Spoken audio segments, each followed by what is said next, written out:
Okay, and let's see if this thing has started. Stream is healthy, so I guess we're going to, yeah. All right, let's get this thing started here. So, I've actually been playing a fair amount of Gran Turismo PSP. This is a game that everybody in the world has a love-hate relationship with. And I figured I'd just kind of stream it here. This is being streamed through my PS TV here.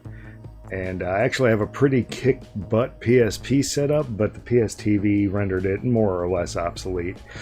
So the reason everybody kind of has a love-or-hate relationship with this game is it was supposed to be, in everybody's mind, a Gran Turismo that you could take on the go. And in some ways it is, and in a lot of ways it's just not. It's actually just kind of the end game of, say, Gran Turismo 4, but it drops you at this end game without any cars and gives you kind of like a random slot machine of what cars you can buy. It's kind of annoying. And then, of course, the races are all in race box form, so there's no like specialty challenges or anything like that. So that's all just kind of a bummer. Anyway, we can see the starting grid up here. You don't get to pick your starting grid. We'd have to back all the way out, sit through a load screen, sit through another load screen in order to get some random cars. But I've actually shuffled these up until we got a pretty good stack. So I'm a red Miata, as pretty much always, and unlike most Gran Turismo games, since this is all post-game, you can basically sit in whatever car you want and just kind of specialize in it. It doesn't kind of push you up. And if I recall, Gran Turismo 5 didn't push you up until the final race series, and then I went straight from a Miata or like a 300 horsepower car all the way up to a GT 500, and that was jarring. Anyway, let's get into this thing here.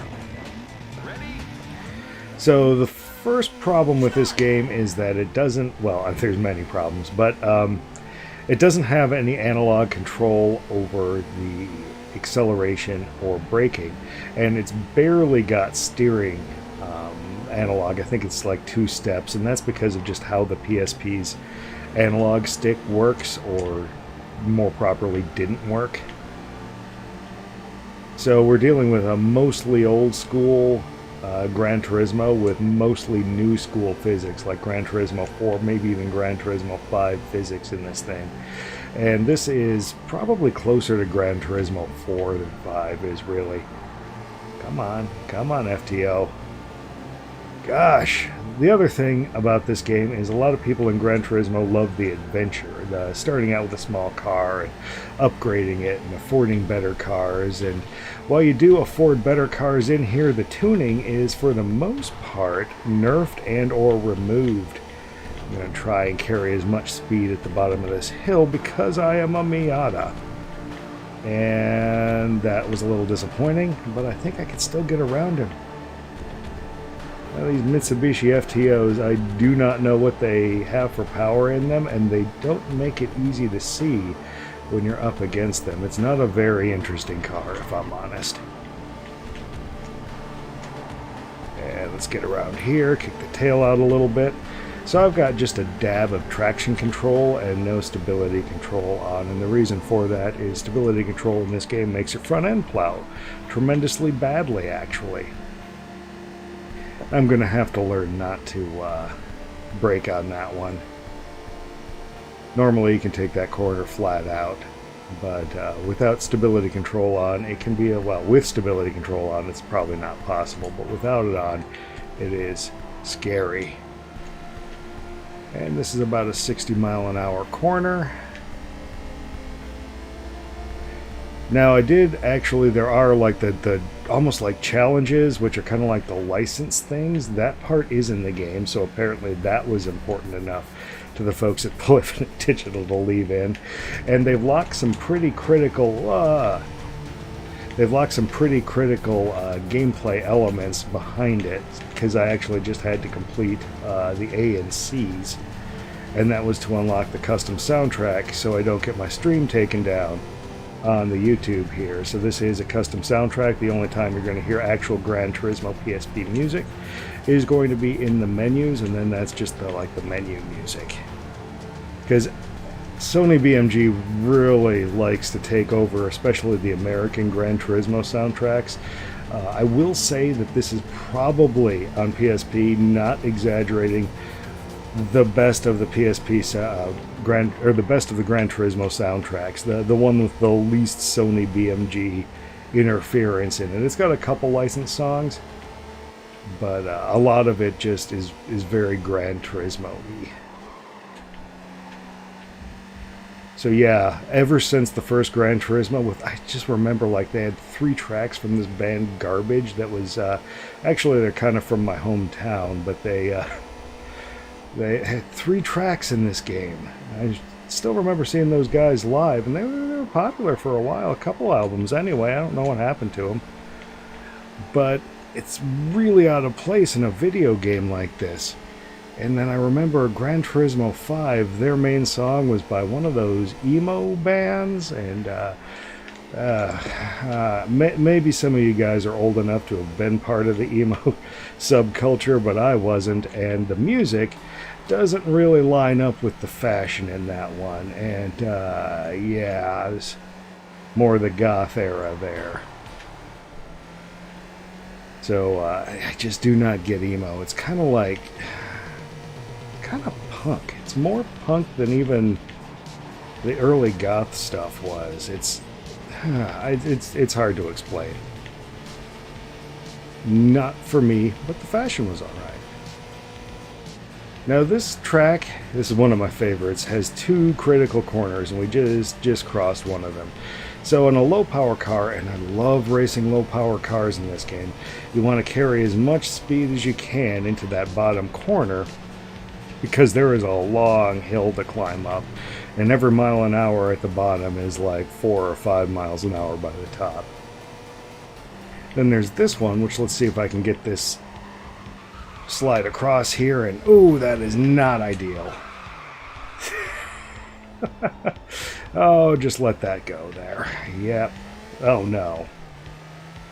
I'm not sure what happens when I drive into the pits in this game. Oh, it locks my speed to 50 miles an hour and punishes me. This is going to be an awful race then.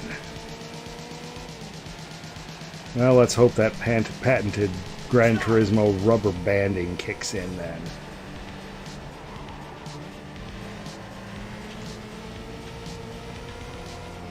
And we'll see that in maybe another couple of laps here. But yeah, this race is pretty much done because of that whole pit-in thing. So the 2 critical corners there are the ones right before the straights, and on slow cars it's important to carry as much speed as possible. I like to be going at least 91 on that one that I completely whiffed on. And I turned in much too soon on that, by the way. I was cutting across the grass, and then you lose all traction for a little bit. And you might as well just let the car spin at that point.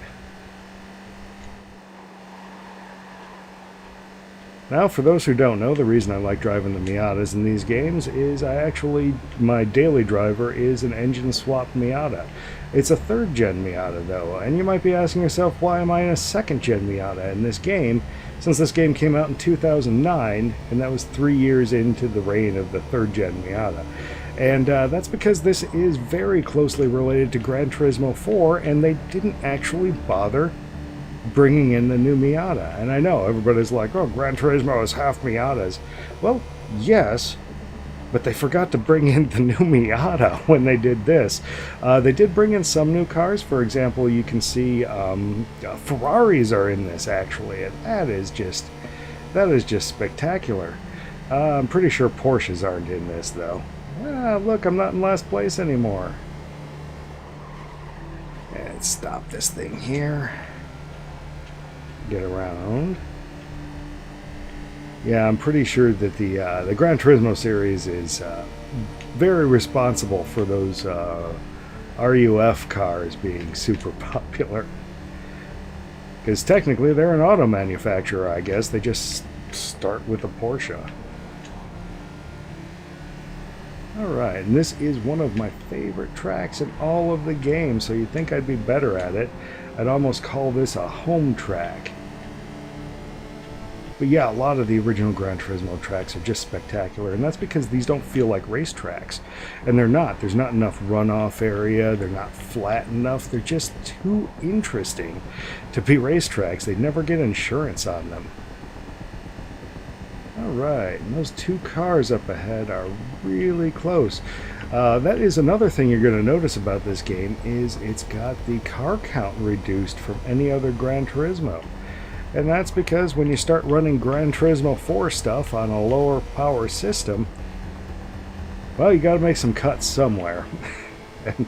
and the place that most obviously was the car count. Now in Gran Turismo, there's really only one or two cars that are actually fighting against you anyway. Just like you saw how easily I passed that yellow one, whatever it was. Marcos? Was it a Marcos? I can't remember now. There are some very interesting cars in this game, though. And acquiring cars, like I mentioned, every day in this game with quotes around it. So every time you back out to the main menu, I believe it advances the day. And it'll give you a selection of 4 car dealerships that you can buy some of their cars from. So you just can't walk into the Ferrari dealer. You have to wait for the Ferrari dealer day. And that is actually scripted out. There used to be lists of this going around. How many days you had to skip before you could get that S2000 race car and stuff like that.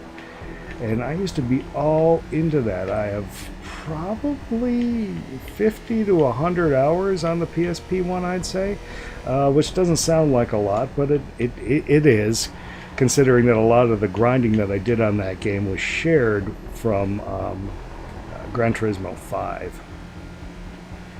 Oh, this is lap 6 here.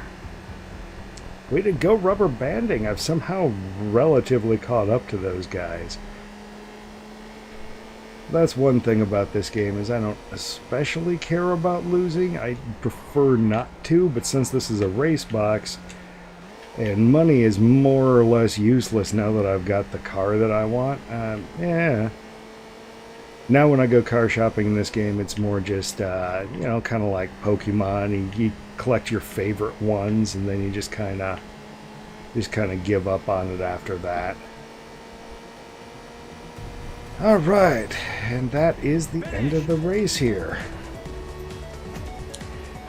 Now the PSTV is an interesting system. I'm running sharp scale, so that's how all of my pixels are so crispy, because the PSTV is known for just having generally blurry output.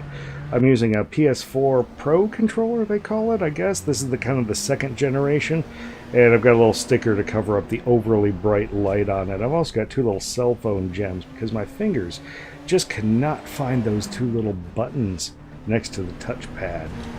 You know what? We don't need to watch any of that. What we need to get into a different race. Probably on a different track. I want to go see that. Go to the track that has the monkey on it. I like the monkey. He's up in a little tree. Let's go. Come on.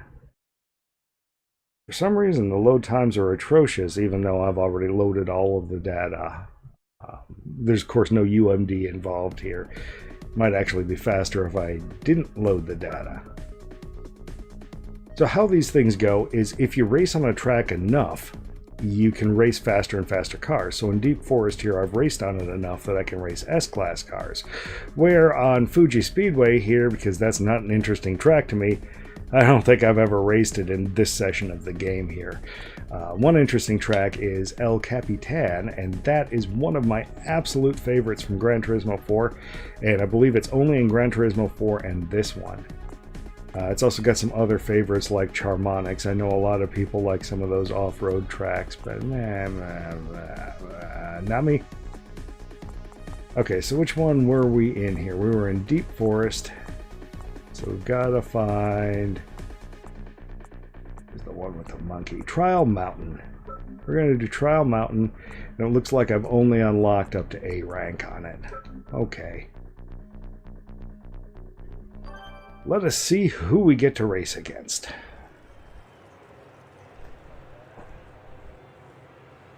Alright, so a Skyline GTS 25, a Corolla Runx, probably some kind of a tuned up one, a Savannah RX-7, and a Miata.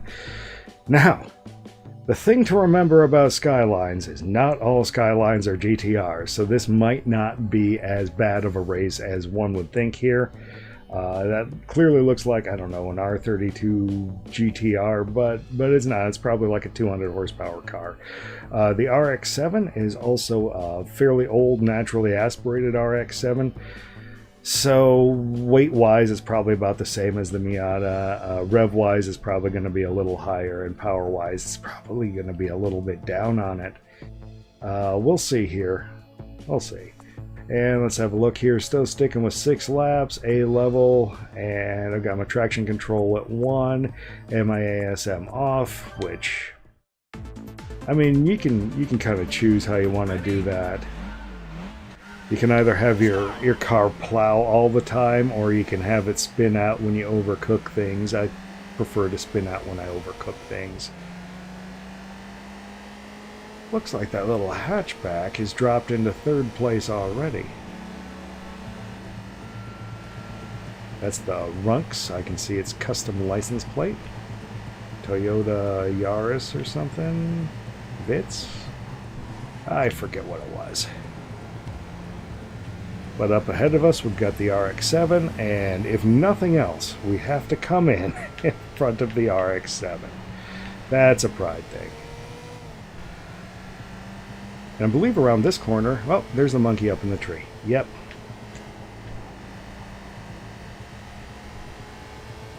Now this game, this corner is actually pretty important to take fast, but not too fast. That was too fast.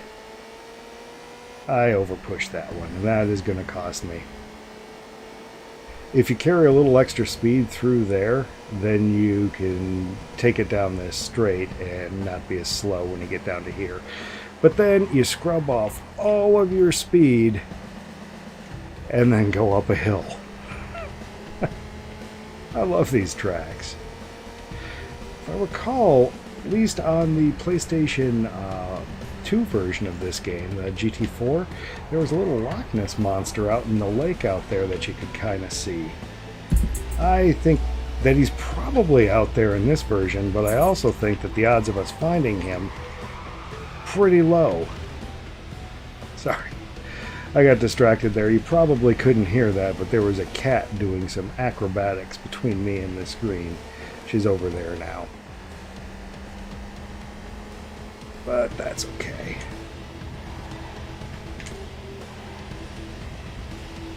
And this car does not do planted back end very well.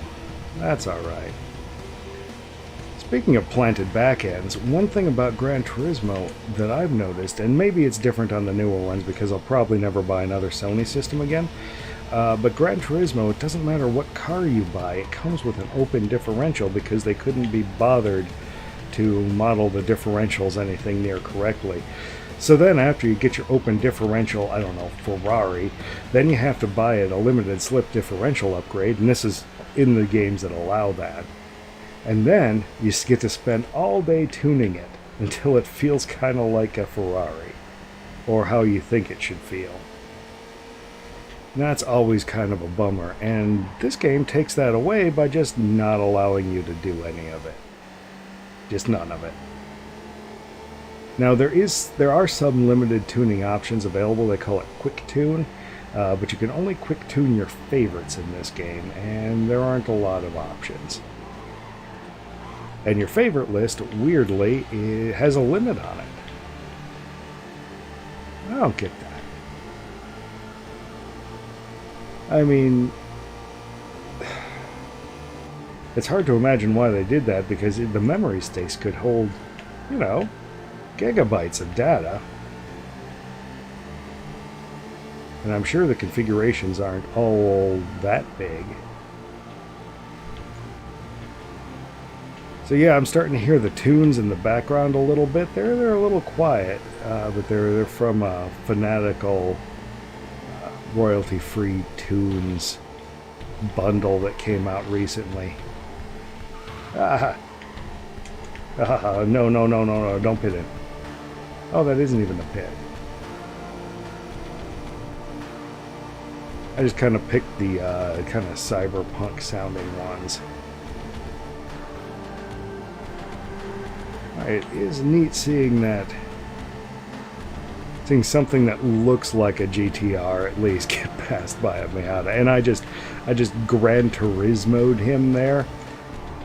Gran Turismo is a verb sometimes, and it's when you're hitting the corner too fast, and instead of using your brakes, you just use somebody else's car because there's no penalty for doing so. That's Gran Turismoing somebody. Some people also use that to refer to just kind of riding around the wall or bumping off the wall, because there's more penalty for that in this game than in a lot of Gran Turismos, but it's probably still not enough.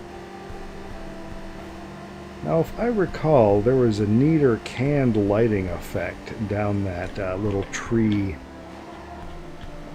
corridor there on the Gran Turismo 4. Gran Turismo 4 is my favorite Gran Turismo, by the way, probably followed by Gran Turismo 6, and I bet that's the last Gran Turismo I'm going to play. And Gran Turismo 6 isn't really, like, it's really just kind of Gran Turismo 5 with some nice quality of life improvements. And don't get me started on Gran Turismo 5. You know what? No, let's get me started on Gran Turismo 5.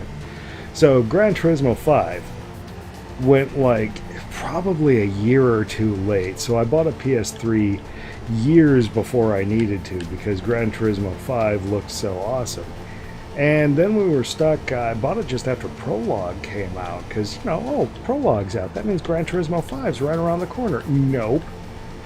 And then to this day, once Gran Turismo 5 came out, there are still features on the back of that box that were never even patched into Gran Turismo 5 before Gran Turismo 6 came out. Like, that is... There's no matchmaking in it. The 3D support needed to have a few more asterisks on it. It's like, oh yeah, that works, in time trial mode. No other cars on the track. That's not what people were picturing. But Gran Turismo 5 did drive very nicely. I bought a nice wheel for it. I bought a G25. And I think because of the tremendous weight for Gran Turismo 5, I think I used the G25 on Gran Turismo 4 on PS2 a lot more. And contrast that with my experience at Xbox with Forza, where you have to buy a new wheel for every freaking system for some reason. I do not like that. At least that's how it was. So nowadays I just kind of use more, I'd say I'm more PC gaming oriented. And because, honestly, both the current and last Xbox and the current and last Sony are basically kind of lackluster AMD gaming PCs, and I already have a not lackluster AMD gaming PC, and I would just rather play games on that. And even though mine's half a decade old now, I'm pretty sure it's a little more powerful than a current gen console is. It was pretty topical. It was a $3,000 PC, give or take. And the graphics card, I used to update my graphics card every year to whatever cost $150 at the time. And then I figured out with this one that I could just, I figured I could just buy the expensive one, end up spending the same $600, but then for the first 3 years have a lot more graphics card. And that was true, but then this whole graphics card shortage started, and then I've gotten a lot more mileage out of this thing than I probably should have. There's still not a lot it can't run, and my main screen is only 1080p. So that GTX 1080 can certainly drive that. In fact, if the GTX 1080 were inside of a PlayStation 4 or something, Sony would probably claim that thing's capable of 4K gaming. So would Microsoft, and that's just how they work. But no, in my world, I'm actually seeing like the 0.1% drop below 60, and I'm like, ooh, that's not enough power. This thing can't always drive 1080p screens to the point that I like them to, and I usually run my game's on medium. I'm not an ultra gamer. But I'm very sensitive to stutters, and I like to be bang on 60 because that's all my screen can do. I do not have a gaming monitor. It is a nice monitor though. It's 102 inches, so I'm not giving up that size just for response time or anything like that. Frame rate or response time. It actually doesn't have too bad of response time. I will note that a lot of those PC monitors that they claim like 2 milliseconds, a lot of those are kind of BS. These days it's less BS than it used to be, but man, some of these claims were absolutely outrageous.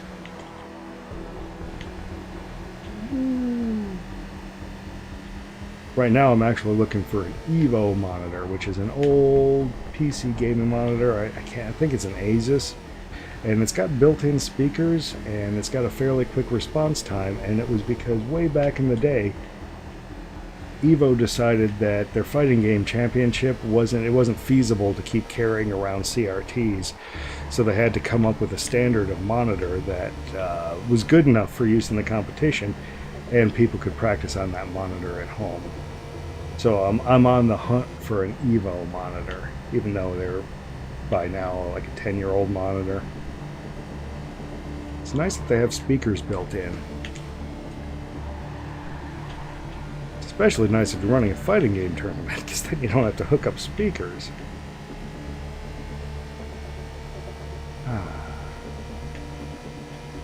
Sorry, I'm not commenting on the race all that much, because I'm honestly autopiloting this track, and the less thinking I do on it, the better my race times are. If I start concentrating and trying to shave seconds, that's when I'm going to mess up.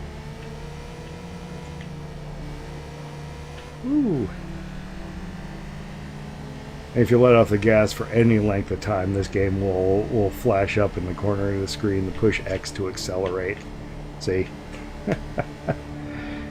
There's actually a menu item to turn that off. I just think it's kind of cute, though. Actually, you guys might not be able to see it because my face might be down there. The only other thing it's covering up besides that is it's got a live updating tally of your winnings based on your place. Ready? All right. That added 100 grand. And before we check out El Capitan, let's actually wander back and see who today's garages are.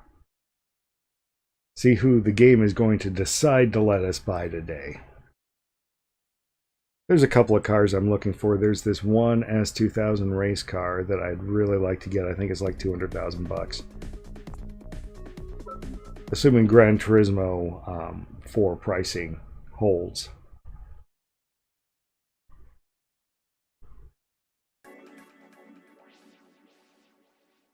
Right, now the whole reason I have a PS TV, and this is going to make anybody mad who's tried to shop for one of these recently, is I had a PS3 controller go bad, and it was, at the time, it was cheaper to buy a PlayStation TV with a controller and 7 games, like the big bundle box, than it was to buy a $50 PlayStation controller. Oh my gosh, I think this is my... Yes. Yes. These look a little... Oh, does this come in purple? It does, yes, this is the one I wanted. Okay. Well, I'm not sure any of those are purple. I usually like it in purple. Ooh, I could do yellow or I could do green. Oh, we're going to do green. Yes. Yeah, and I will fill one of my precious favorite slots with. Let's see what Nissan's got. Nope.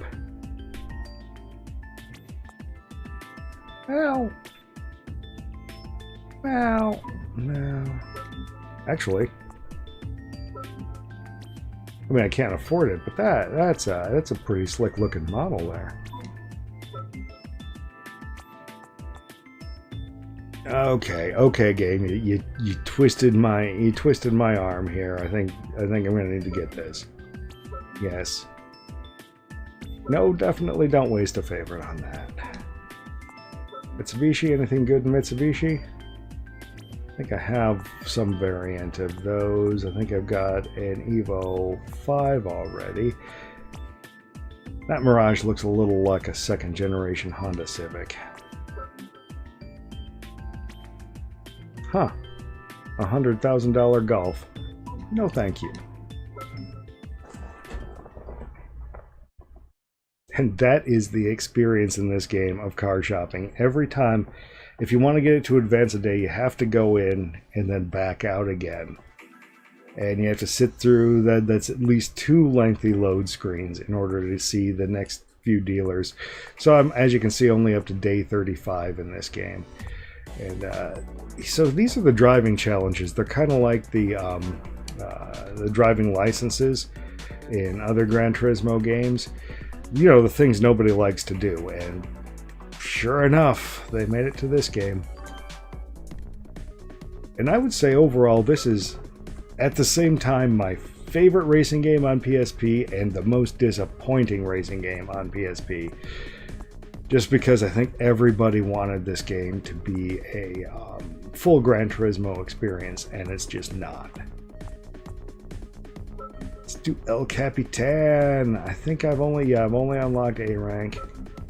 Okay, let's see what cars I'm up against here. Gotta sit through a loading screen before it tells me my list of cars. It would be great if I could just re-roll quicker than that. Oh, a Focus ST03. Okay, I don't think we ever got those. Not the 03, not that generation. I think this is going to be a pretty good run. I'm pretty interested in that Focus. And no, there's no point in me getting into a car that's not a Miata. I'm already in the right car. In the right car for every situation. It's actually never going to be recommending me very fast cars to race against in my Miata. At least when you could upgrade your cars in those Gran Turismos that had like a performance point system, and it would try and match performance points up, and that kind of worked all right. It meant that I could race against more interesting cars. I might have to switch up to one of those S2000 race cars. I think those are about 300 horsepower pop, which is a nice little boost over stock on those.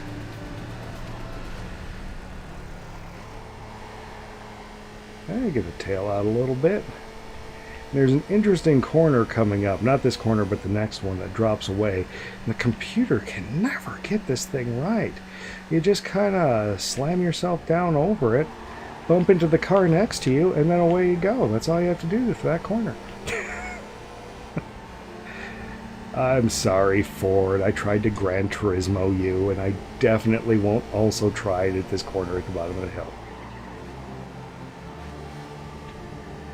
This is actually probably the trickiest corner in the level here. Now, you don't actually get to see it so much in this game because the field of view on the 16:9 screen, but there's a lovely mountain we're driving right next to. And it always shows up quite a bit better on the taller 4:3 screens. And the scenery is really what you drive for on this track. It is an absolutely beautiful mountain scene. This is kind of a funny little corner here.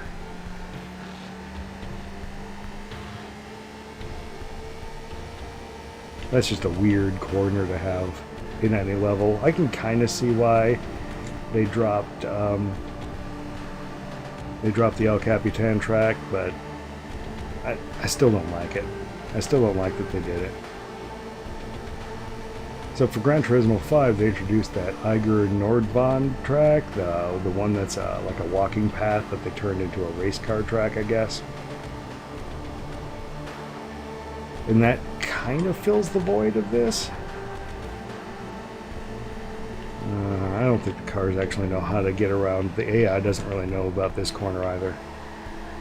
Or actually, I don't apparently, because I'm plowing on.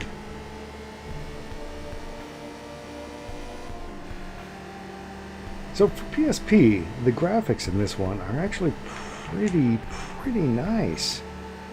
And the handling's pretty nice. You don't get a lot of analog control in this game, but what you do get is you get a nice weight to the cars. There's that same steer and hesitation that you expect on a properly modern Gran Turismo game. I really enjoy that. Whoop.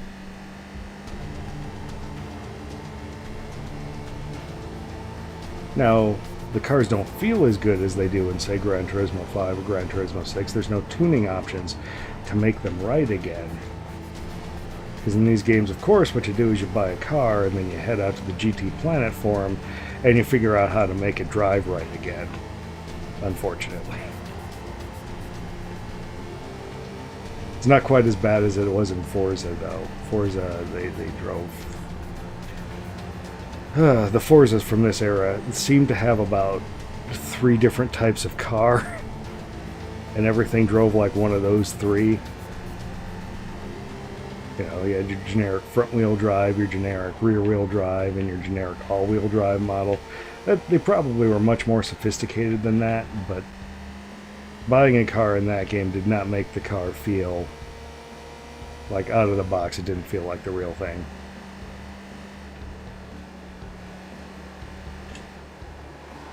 I forget which Forza I got into. The first one on PC that was a cross-buy. I got into that one.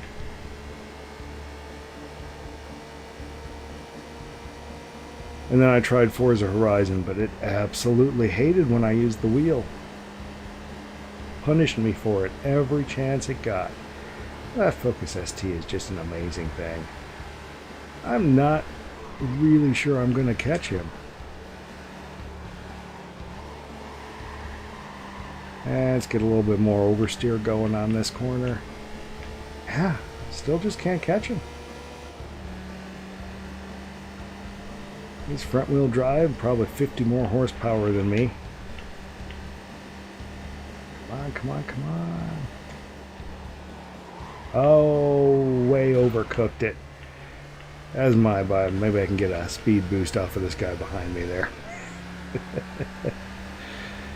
So to Miata, you can generally overcook every corner by like 20-25%. But if you go past that in Gran Turismo, it really, really punishes you for that. It's kind of hard to get a sense of how fast you're going in this game too, since there's no good feedback and no feedback from the control surfaces. All right, let's get around here. Now what lap are we on? We're on the 3rd lap. This is actually a surprisingly long track.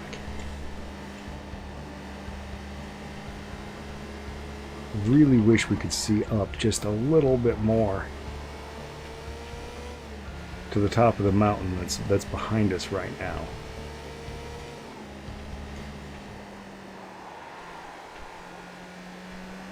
I scrubbed off a whole bunch of speed there.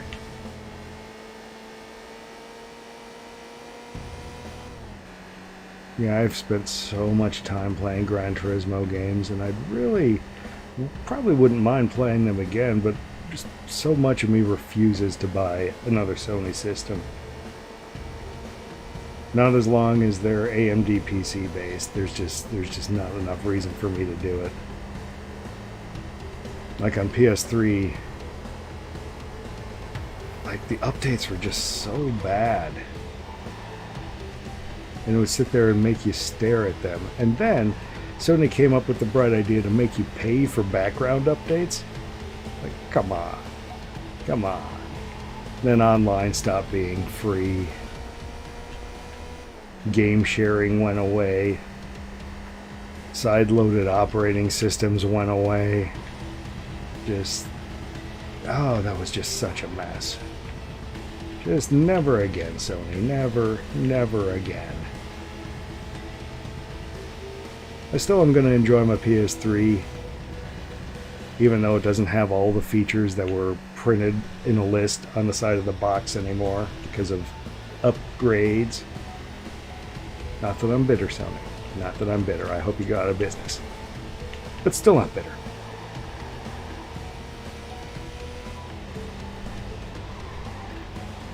think for the Gran Turismo 5 delay and 6 mess and all that stuff, I think the problem is that the Polyphony Digital shop probably isn't big enough, and they're bottlenecking at their kind of lead, that Kazunori Yamauchi guy. So he has to make too many calls, and I think that's probably a workflow bottleneck. And I think I see a similar thing happening actually today in Star Citizen. I think the bottleneck is the one person at the middle of the whole thing, the one person with a vision. And when that one person with a vision can keep up on top of things, things are beautiful. And when that one person with a vision can't keep up on top of things, you get delay after delay after delay, or in the case of Star Citizen, you get like refactor pass after refactor pass, and it's like, oh look, the sheen on their eyeballs is better.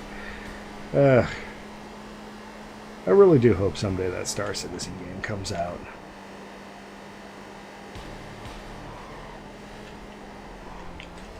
I really hope it truly is too big to fail, because all of the competing games that came out after it to compete with it, all of them have been released. Got No Man's Sky, and then even No Man's Sky fixing itself, and then Elite Dangerous, and now Elite Dangerous is kind of update by update turning itself into what Star Citizen was trying to be. And it's probably my fault, but I can't enjoy Elite games. I just don't. I bought Elite Dangerous, but the only thing I found to enjoy was landing in the space station.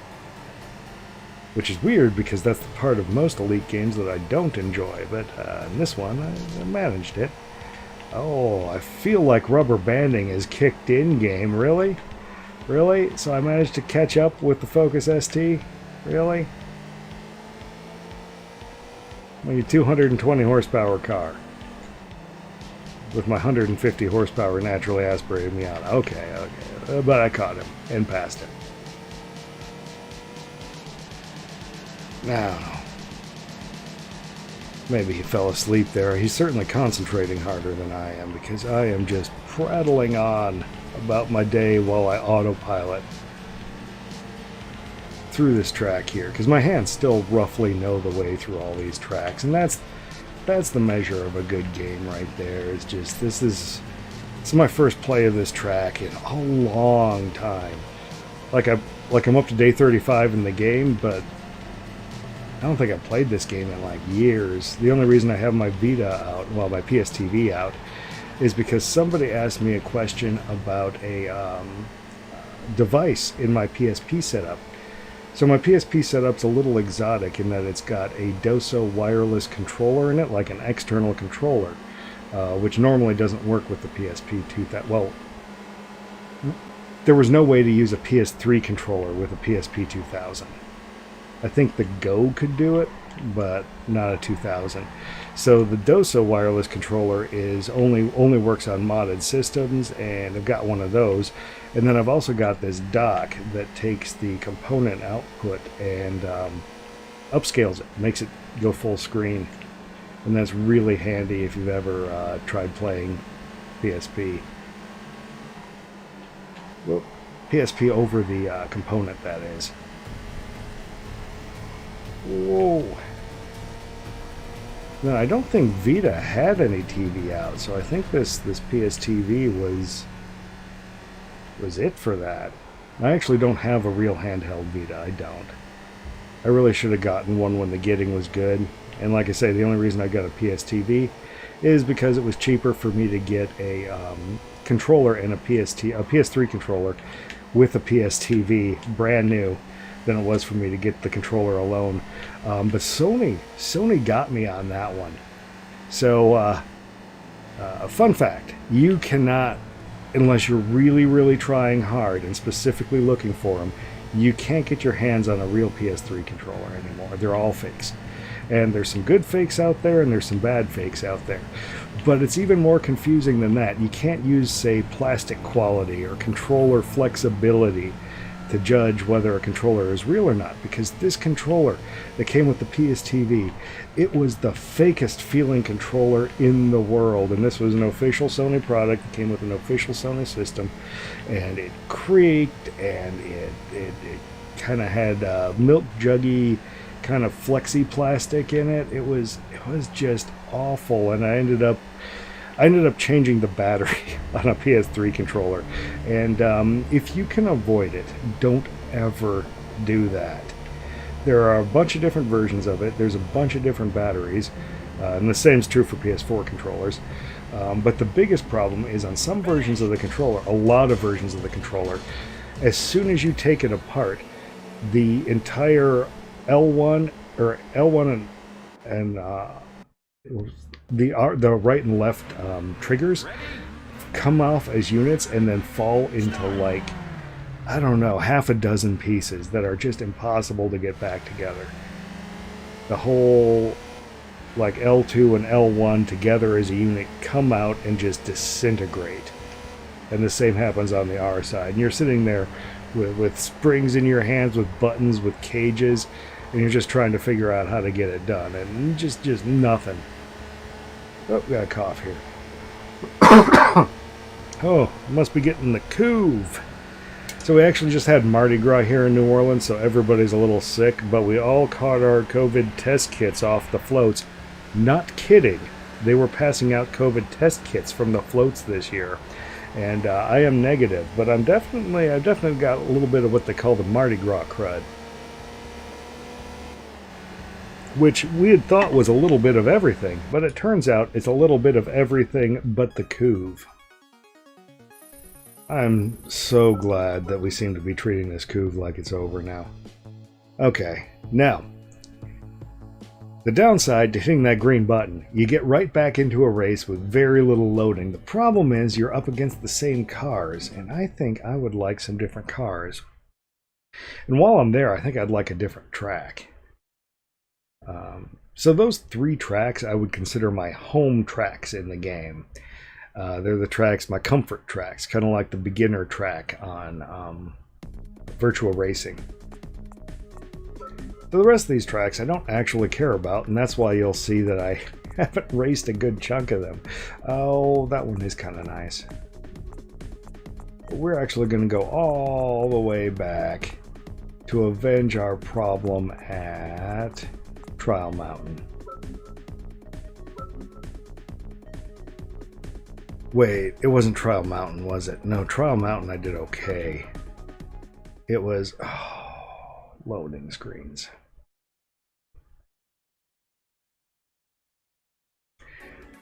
So with Gran Turismo 6, one of the nice things that I did... oh, it knocked me all the way back there. One of the nice things Gran Turismo 6 did was it made it so in multiplayer to change your tires to conform to a race. You didn't have to back all the way out to the main screen and go all the way into the garage menu to do it. And that was like 4 loading screens to go there and back, so we all had duplicates of all of our cars with like street tires versus race tires on them and that kind of thing. Yeah, Deep Forest is where I want to go. Deep Forest.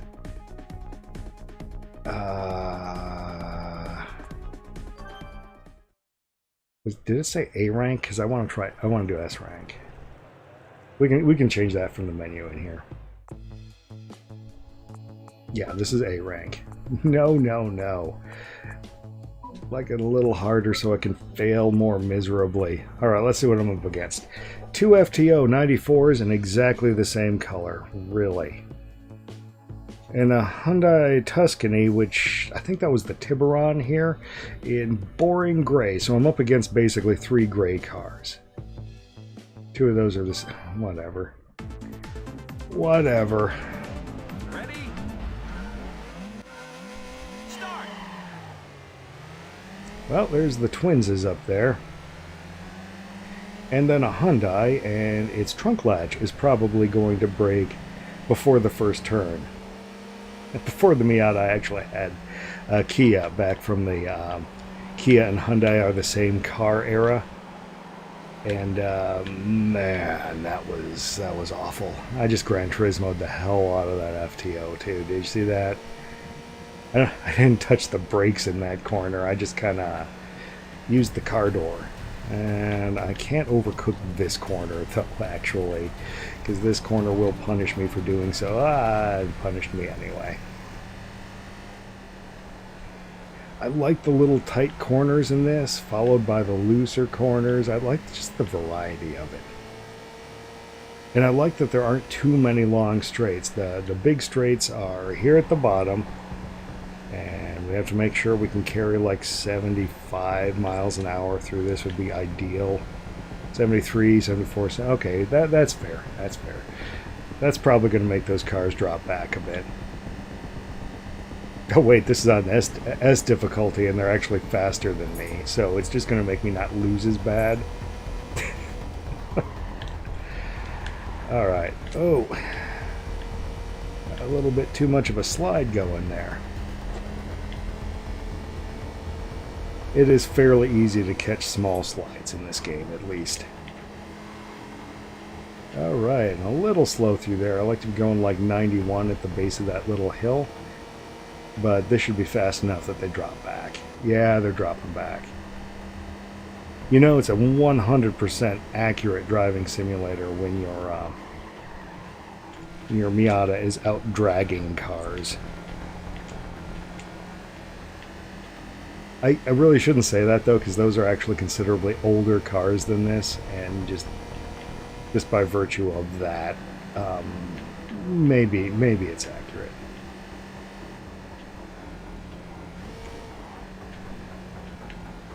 I really do wish this thing had the third generation Miata in it, or at least they could have bodged in the specs for the Mazda Speed Miata, which is the turbocharged one. I do not believe that's in the game. That only came out in 2005. So Gran Turismo 4 would have been out already. And that's why I don't think that's in the game. So if you notice, all the cars have a little boost gauge down there in the corner. And the star, that's actually covering up a clock, which is actually super handy. It's just kind of nice to have the time up at all times. That boost gauge, on the other hand, is useless because at no point in my career in this game, up to day 35 here, have I had a car, well, have I driven a car with a turbo. I understand it's a personal hang-up, but I don't know why they couldn't have come up with a separate dash layout for non-turbo cars. And if I had a chance to do my my daily driver Miata over again, I do highly recommend on the third gens not engine swapping them. A much better choice would be to run a supercharger. I'd say, having done one of them, I will say that the 2.5 liter four-cylinder is not as rev happy, and it drops the length of the cylinder drops my top RPM down a good bit, from like 7,200 to 6,900. And it doesn't sound like much, but my car actually starts running out of air about 5,000 anyway, just getting enough air into it to power it. And I've got a big honking legit cold air intake on it, so to get any more air than that would require the supercharger or turbocharger anyway. So yeah, I would say that probably supercharger first on a third gen Miata. And of course, I had it done by a company called Dynatronics.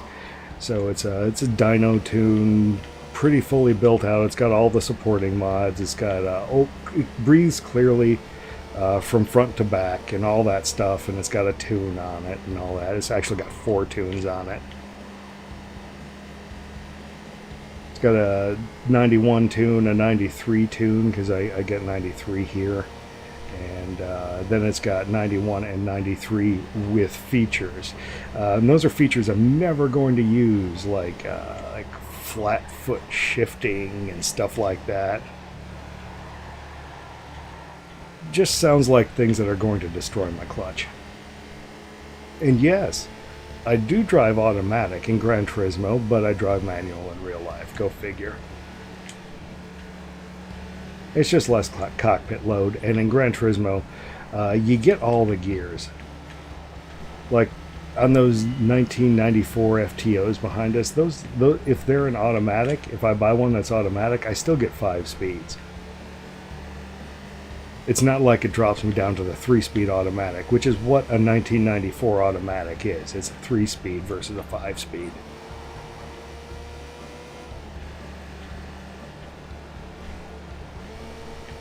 Whoop, whoop. I'm not sure how many gears this Miata has, the second gen. I'm not sure if they had a 6-speed back then. I guess I haven't been paying attention to that number right literally in the freaking center of my screen. Alright, let's see if they have a 6-speed. I can probably see it on the at the bottom of this hill. We'll start the straightaway. I did that especially poorly, so maybe not.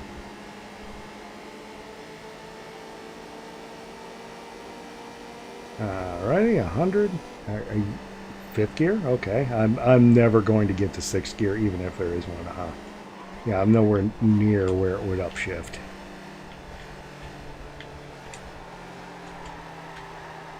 Oh, scrubbed off a little speed there. I definitely prefer not to kick the back end out in the second half of that corner. First half, nah, not so bad. Whew.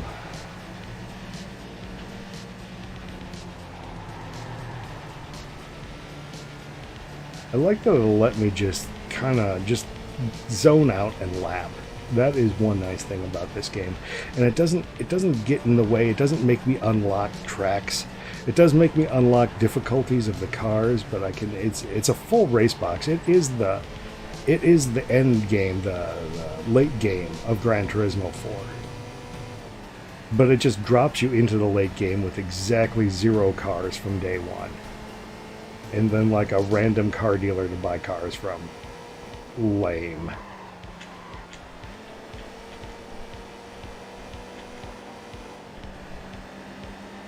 But yeah, if you've ever played a Gran Turismo game for more than a week straight, this is what the game ends up feeling like. It's once you've unlocked everything, once you've crossed the finish line, you've seen the credits at least twice, because they generally have more than one credit scene in them. You know, you keep going for a bit, you get a credit scene, keep going a little more, you get a credit scene, then you do the endurance stuff, you get a credit scene. This is... all of that stuff would be over by this point. Oh, I don't know if this has proper endurance racing now. It's got a lap counter that counts up farther than I need it to, so that's good. It's just I don't think it does any kind of like 4 hours when then we count your laps kind of thing. One big downside to those endurance races in Gran Turismo is they tend not to have ways that you can abandon them in the middle and then come back to them. I think maybe GT6 might have had that, but I remember that was even a complaint in Gran Turismo 5. It's like an endurance race, and definitely in Gran Turismo 4. So you're telling me that I'm going to be in this convertible for 4 hours straight kind of thing. Gosh.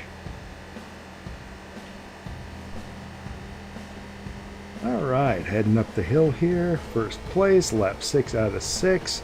And as long as I don't completely biff any of these corners, don't choke. Don't choke. Should be good here, huh?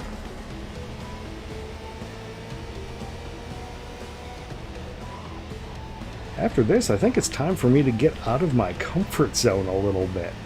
I think it might be time for, perhaps, a faster car. Or maybe a track I'm not quite so familiar with. Probably not both of those at the same time, though. Ready?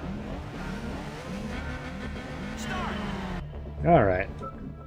That was enough replay mode for me. 150 grand.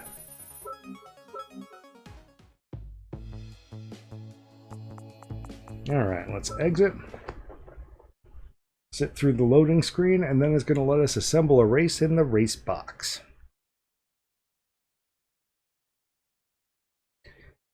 Now on PSTV, the actual PS4 controller works infinitely better with its touchscreen. That really helps out in this thing for running the stuff that isn't really fully PSTV compatible. So when you hack your PSTV, then all of a sudden you can run all the games, but several of them require touchscreen support. And if you recall, the Vita has front and rear touchscreens, so yay. Alright, looks like I used to like this track, at least enough to do one race there. Cathedral Rocks Trail 2, that's an off-road, I think. Oh, Autumn Ring! Oh, I don't know if I like the main one. It looks like there's 3 Autumn Rings. No, there's Apricot Hill. Oh, it's been a while, Apricot Hill. I think I like the Autumn Ring mini course. Well, clearly I do, because I raced it up to B. So I'm going to try Autumn Ring Mini. Not that there's anything wrong with the full Autumn Ring, it just, you know, it takes a little longer. Alright, I'm up to a Sylvia. Oh, nice. An Alpha 166. Oh, and a BMW 120 diesel. That's what the D is. I think that's a diesel. Anyway, all of those cars should be faster than me, so we're doing good.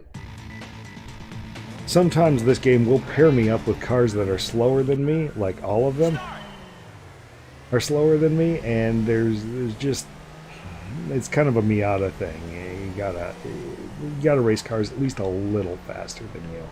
Haha, Gran Turismo, you Sylvia. I think that's the Sylvia. This is, oh, I forgot what the third one was. Is this the BMW? I think this is the BMW. Why am I over? Okay, good. Okay, good. You are a little faster than me.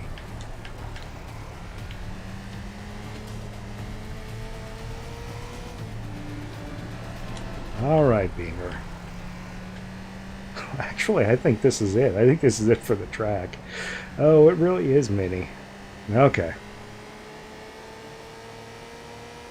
This might not be a long enough race for me here. I do kind of like the thought of a short track with a higher lap count, though. Kind of helps this 4-car grid feel a little less lonely. Okay, come on, come on, come on. I'm gonna have to Gran Turismo this guy again, aren't I? Yeah, I'm gonna have to Gran Turismo this guy. I'll do it here. Up, up. It's Miata style racing. You got the kill zone back in the pack there. Now that I'm ahead, I'm out of the kill zone, so to speak.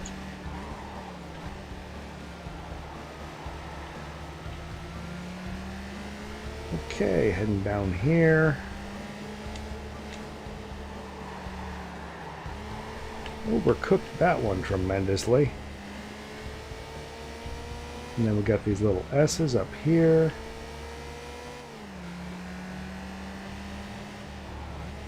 Come on, cut you just a little bit. And cut you guys a lot.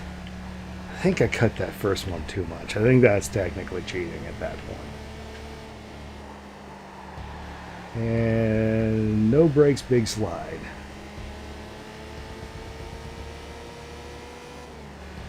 Yeah, that Beamer is coming up on me here. And I just did that corner very poorly to give him every opportunity, apparently.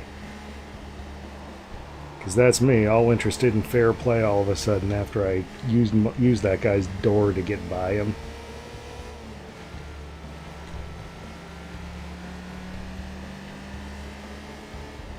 Come on, come on, come on. I don't have this one memorized, or I would have taken that wider like the line suggested. Now, part of the reason I keep the line on in this and other games is not so much because I'm following the racing line, although sometimes when it turns red, it will wake me up if I'm ever too zoned out. But one of the reasons is, especially if you look at how low res this game is, sometimes it gets hard to see off in the distance which way the road is curving, and not so much on this track, because it's nice and wide and nice and smooth. But imagine this was a city track, and these were 90-degree corners, and I was coming up on, I know I have to go 90 degrees, but gosh, which direction? It's nice to have a nice sweeping blue line just kind of indicating where you should be to set up for that, and that'll tell you which way the corner is, and it is so reassuring.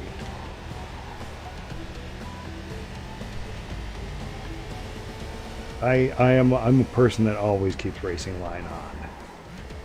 It bothered me in some of the Gran Turismo games that they had races where you could turn it off. I mean, I guess if you're like, super pro and all that, but I'm here just to zone out, and you really want me not turning the wrong way when you're racing with me. Like, I understand you want to win, but you probably also don't want to lap me. And I say that like I'm absolutely terrible at this game, and I'm just not. I can hang. I did Gran Turismo 5 kind of like GT Planet races for a bit. They had this series where I want to say we built up like 100 horsepower cars and just raced 100 horsepower cars. And I remember for that series I was racing the Ginetta G4.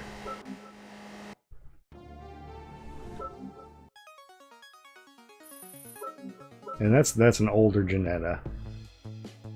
They have some interesting cars. Well, not these days, but previously. The Ginetta G40 was pretty interesting. The G40R, that's the street legal version. But Ginetta's a little kind of race car garage out of England, so pretty much crossed that off my Christmas list. The thing was about half Ford and about half Miata. Alright, let's switch this thing up. Let's try Citta de Aria.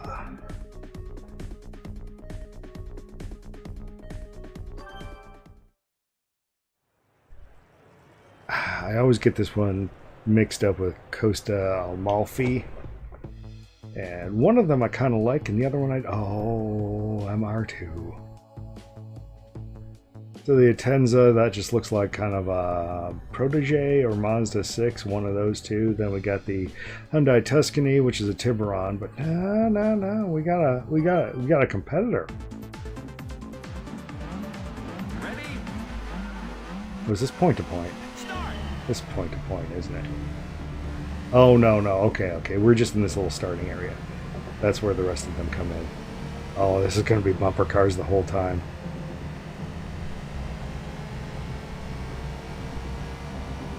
Oh, I remember this. This is the one with the arches in it. Oh, come on. Trying to stop me from overcooking my corners and slamming into the wall. How dare you? How dare you, good sir? Mr. Atenza. Oh! Gotta hang the back end out, or I'm not gonna have enough oversteer. Yes, and then this gets very tight down in through this like little downhill section. Oh yes, brake. Oh, it's all coming back now. Gran Turismo 4 tracks. Oh, I think I've been going down through this. There was a race where I had to go down through this very quickly, as in I was in something that wasn't a Miata. That means I was wrong. if I was in something besides a Miata. Oh, and then we got a... Yep. I remember that now. Alright, last place it is.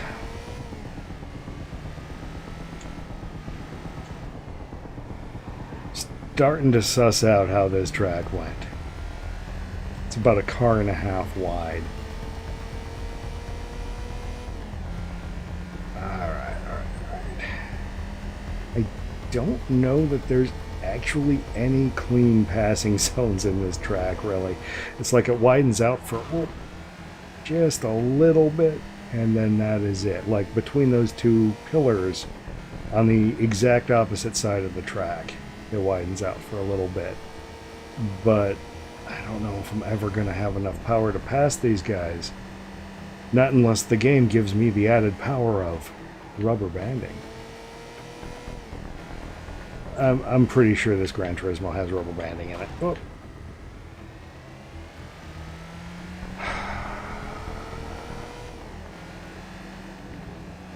I don't know how people who have stability control on are expected to get through this particular one, because the only thing saving my butt is the phenomenal amount of oversteer I can generate. Maybe I'm just overcooking these. I'm clearly overcooking these. Okay, this is about the widest section of the track right here. Like, this is the passing zone. And then it goes into very much brake.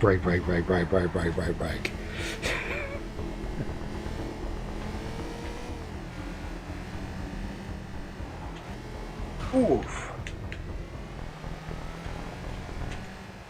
There's a little bit of a balance problem there. Not a balance problem, weight distribution problem. Alright, now we come all the way down here until I slam on my brakes and Gran Turismo one of these guys. Oh.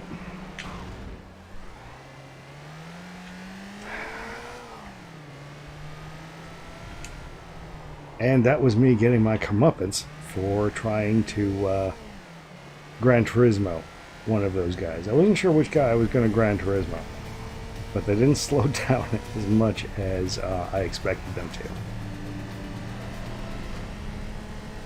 Come on. And that was another time that I was actually saved by the racing line there, because my eyes were attracted to a big old gap between buildings.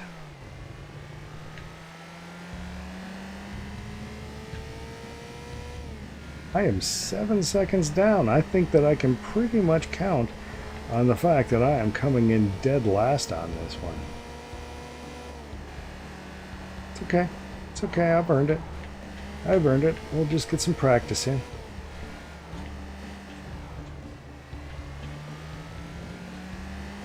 Right now I'm going awfully cautiously because I'm going to try to avoid hitting the wall on this specific corner, the one that I've been coming in too hot on. Ah, nope.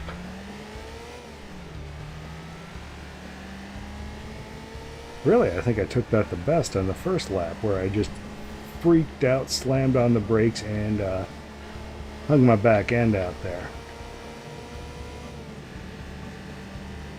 Alright, coming up here, Gran Turismo billboard, you got the Bosch billboard, and oh, brake!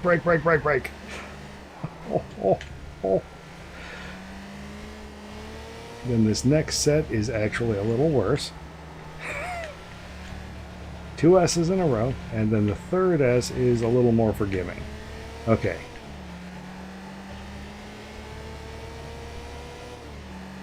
Jeez. Roman era streets were not straight. Brake. It's not telling me to brake early enough. Maybe subconsciously I do pay more attention to that braking line.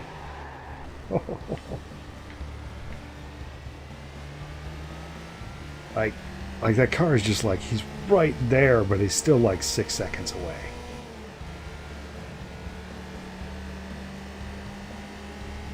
Like, this is slow speed strategy racing here. I love this. I actually probably like it more because I'm in back. Whereas if I was in front on this, it'd be a little boring. Yeah, 4 seconds, so I've made up 3 seconds. Thanks to the magic of rubber banding.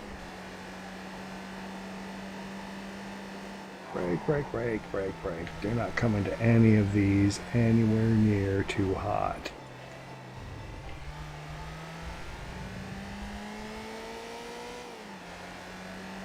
Ah, there's a lovely drop there. And this one, I am just going to go wide on.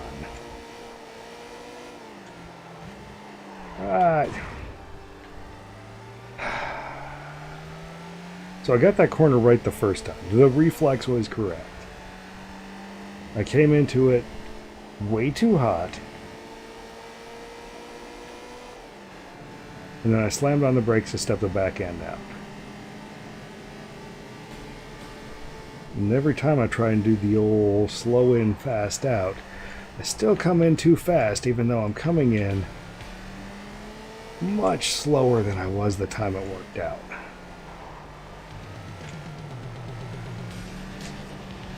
This is the forgiving S. Gotcha.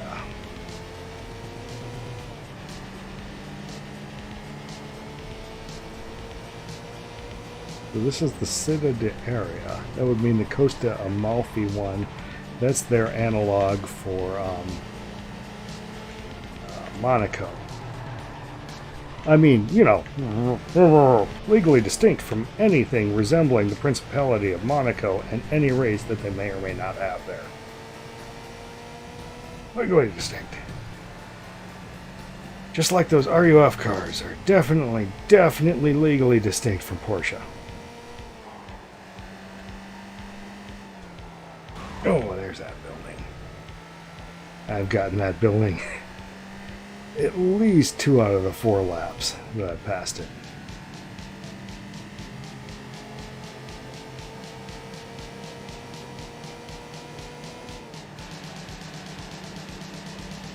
Oh, the drums on this kind of generic soundtrack I found are aggressive.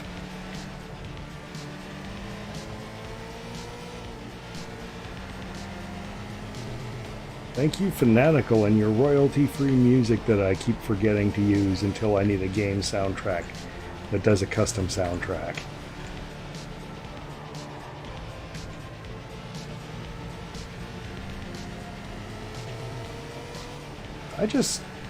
That wasn't a bad take on that corner. I should just completely forget that that corner exists and let my hands take it.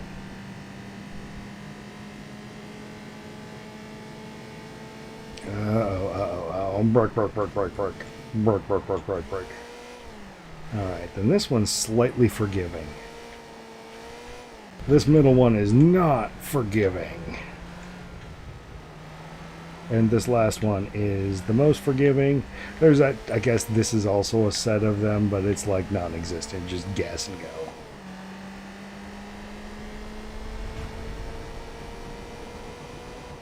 Then we come up here, we better be braking before this arch.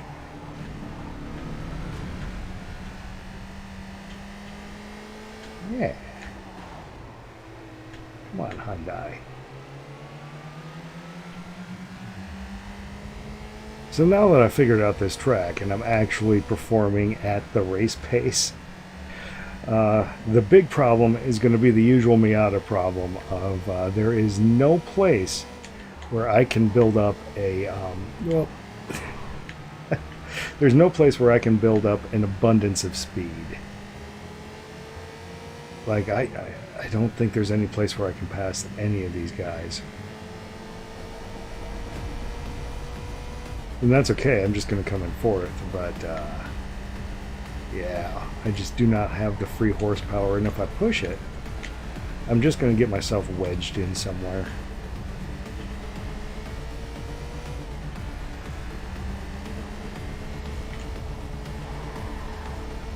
Definitely do not think I'll be doing anything spectacular on this corner.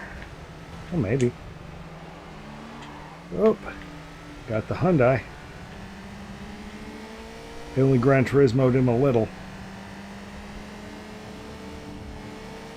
The car I really want to pass is the MR2 directly in front of me, but this was probably the last place to do that, except for maybe the last S out of this thing. Oh, geez. Not the way I'm driving. Nope.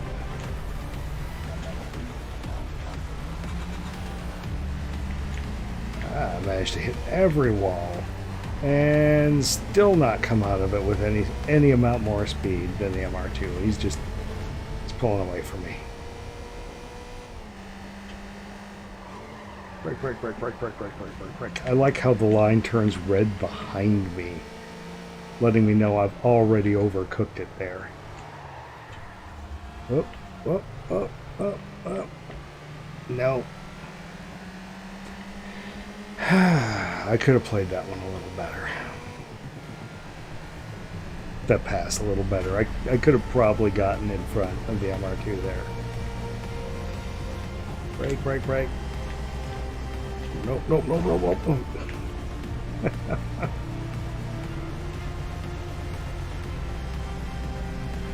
Finish. Woo!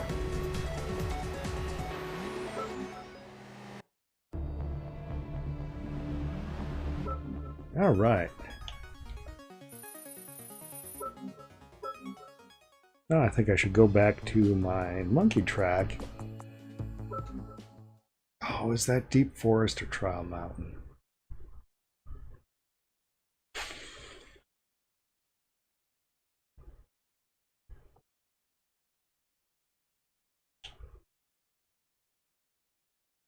Come on, come on, come on. All right. But I think I'm actually going to pick a little bit hotter of a car. I think I want Trial Mountain. Trial Mountain. Okay. And let's pick a different car. Is it really recommending me C rank? Gosh. Oh. Just rolling through my garage here. I think I'm going to pick an S2000. Oh, I used to own one of these. Mine was an 82 though. Some people say, or an 83. Some people say they only made these up until 82, but I had an 83.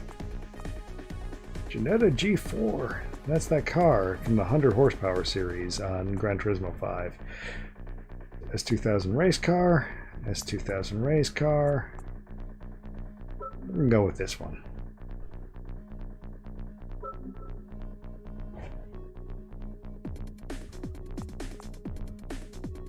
Okay. Trying to remember where difficulty was set, because I think it's set for C right now, if I recall. Yes, obviously that's its way of passive aggressively telling me that I sucked the last time. Which I did. You're right, game. You're right, I sucked the last time. Alright, so we've got one of those nut Porsches. Okay. We've got a Celica race car, and we've got a Skyline GTR. Pace car, it looks like. Neat. Ready? Start. Alright, right off the bat. Comparatively, this, I mean, we're going faster. But it feels like about the same matchup I had before in terms of their competitive place. Now, we'll break through here a little more than I'm used to. Oh, we're gonna have to say hi to the monkey up in the tree. There's that monkey. He's around the next corner, I think. Hi, monkey.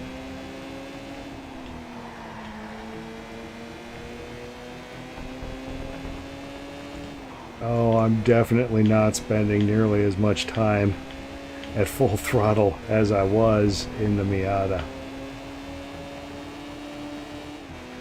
That's the downside of actually having enough power. So I think Loch Ness Monster, was he visible out there? Whoa, overcooked that one. I'll take it. I'll take it. I overcooked it, but I mean, skillful passing on the outside. Not really, not really desperately trying to scrub off speed at all.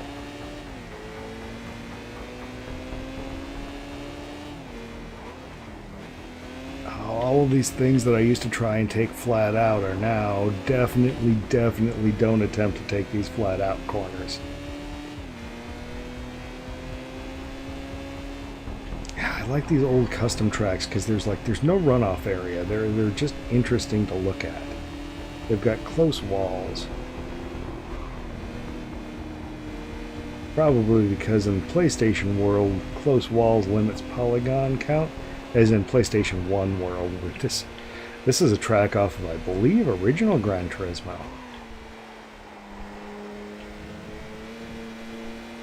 I'm not sure if it always had the monkey, but probably. For sure it had the monkey in Gran Turismo 4 and Gran Turismo 5. There's the monkey. Now, the reason I don't know too much about Gran Turismo 3 is I was firmly in the Xbox fanboy camp. Back until well after Gran Turismo 4 was released. It was out of style by the time I got into Gran Turismo 4.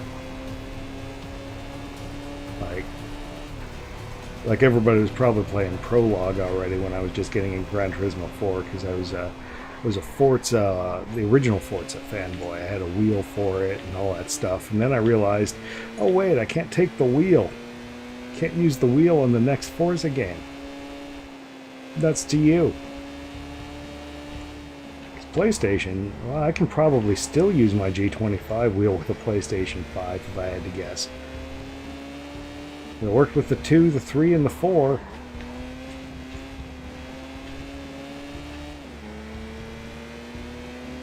There's a blimp up there. Wait a second. My brain went into autopilot and somehow I'm in first place. I don't specifically remember getting anywhere. That's weird. Okay, so my brain remembers getting up to second place, but not into first place. I just zoned out, I guess.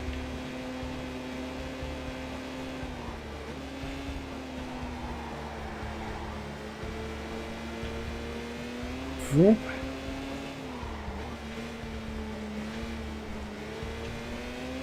These racing tires, they make this course just a little boring.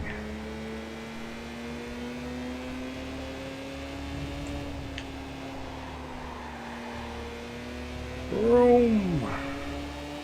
And down here, I like to think that they printed, I guess it's there, but on the roadway there's a subtle kind of like light pattern from the trees that's actually printed onto the roadway.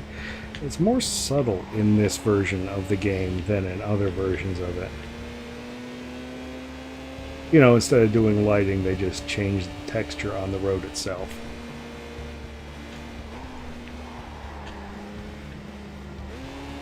That is one of the things that I most immediately fell in love with Gran Turismo, was not just the massive car and track count, but the fact that it had these little canned lighting effects that look so good, especially in the night racing. I don't know if this version has any night racing, actually, come to think of it. You know, the highway circuits with the entrance and exit ramps. Gran Turismo games always have those. I don't know if I've seen one in this one. Maybe I just passed them because they're not my favorite. This is my favorite.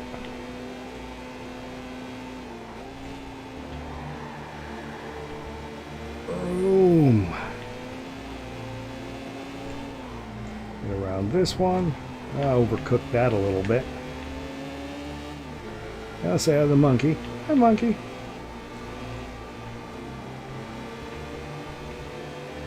Come down here. A little bit of a lift. There's a lot more lifting and braking than I'm used to on this course with a Miata. And actually in Gran Turismo, I work up to the Miata. I usually spend a good amount of time in a cappuccino if one happens to be available from day one, because oftentimes you won't be able to get the Miata until a little bit later.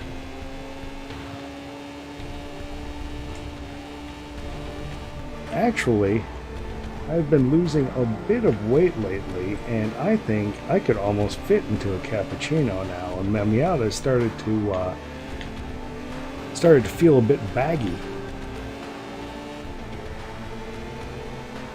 I guess I could always buy a smaller Miata. That would be a much more sensible thing to do than trying to buy a 60 horsepower car from the 90s. I could just do the generic thing of getting an NA Miata. Like that would be the smart thing to do. Because everybody knows that I do the smart thing at all times.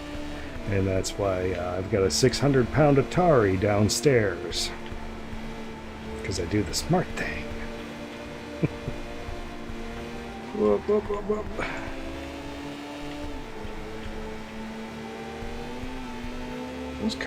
Those cars are right up on me now. Whoop. Got distracted by the rear view.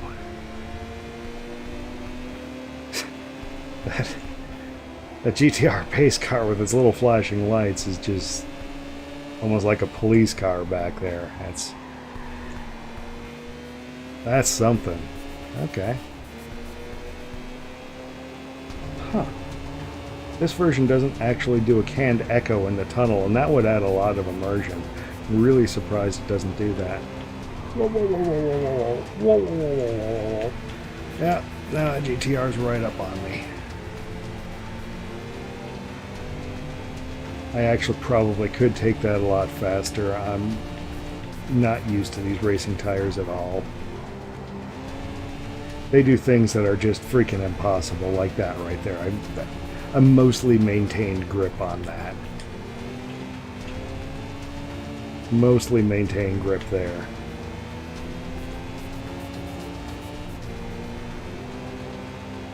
Alright, lap 5. Oh, geez. Well, oh, geez. Oh, when you take the first one bad, you just know you're in a bad spot for the second one. The object is to cut them, but not cut them too much, or they get kind of this ramping effect.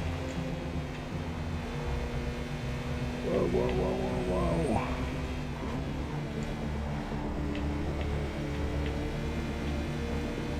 whoa. Oh.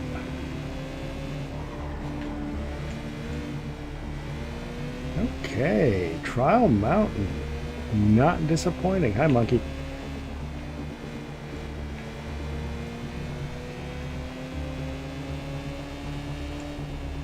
Yeah, I think it's Deep Forest that has the sea monster. I noticed there wasn't a lake at the end of this road. So many different Gran Turismos just blurring all together.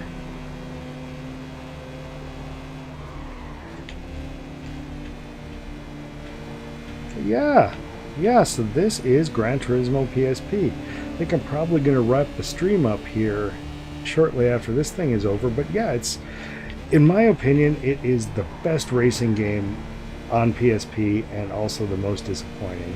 It's disappointing that this wasn't a full Gran Turismo experience. Instead, it's kind of the Gran Turismo 4 post game mixed with a slot machine kind of pseudo randomness. But yeah, I will keep playing this one. This is a good game. Whoop. Whoop. Other good racing games on the system, there are 2 Burnout games. One that is a collection of all the older ones, and another one built from the ground up for PSP. Highly recommend that one. There's actually a pretty good version of Split/Second on there. That's a kind of a Disney racing game. Highly recommend that one. And then the Wipeouts are pretty good. That's Pure and Pulse. There's a PS2 version of Pulse that's a little bit better to play, but the PSP version isn't that bad. Do highly recommend giving that a try. And the European PS2 version, importantly, has a 60 Hz mode on it, because they must have known it was never going to come to America, so they just made it so we can import it and run it on our TVs, which was very generous of them.